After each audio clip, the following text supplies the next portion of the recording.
ئەمە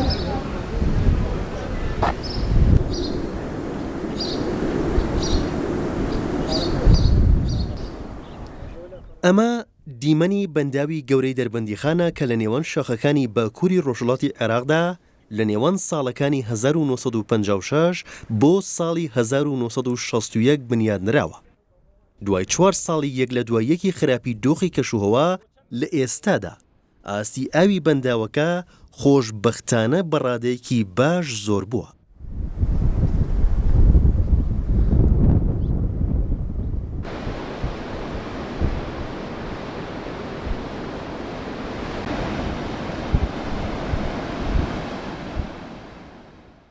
ئاوی بەنداوەکە سەرڕێژ بووە.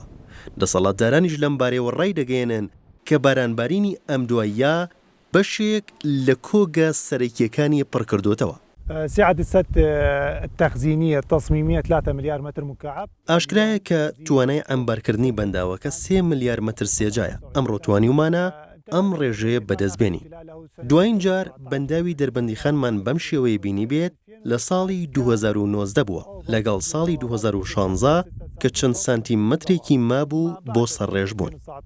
سەرڕای کاریگەری گۆڕانی کەشوهەوا لەسەر ئەم ناوچەیە و دروستکردنی بەنداوی دیکە لە دەرەوەی سنوورەکانی هەرێم، بەڵام خوازیارین دۆخەکە باشتر ببێت. نتيجة التغييرات المناخية في المنطقة بشكل عام، والإضافة إلى بناء سدود أخرى خارج حدود الإقليم.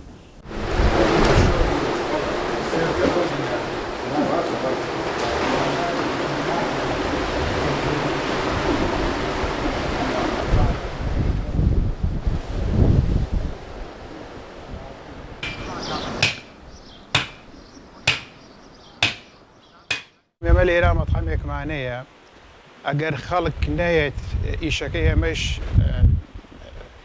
ئەوەیە لاوازێکی پێوە دیارە. لە ڕاستی ئەم نیعمەتێکی جوانم ئاوە ئەم ئاوەش لە ڕێژەی ساڵی پار بڵێن زۆر زیاترە.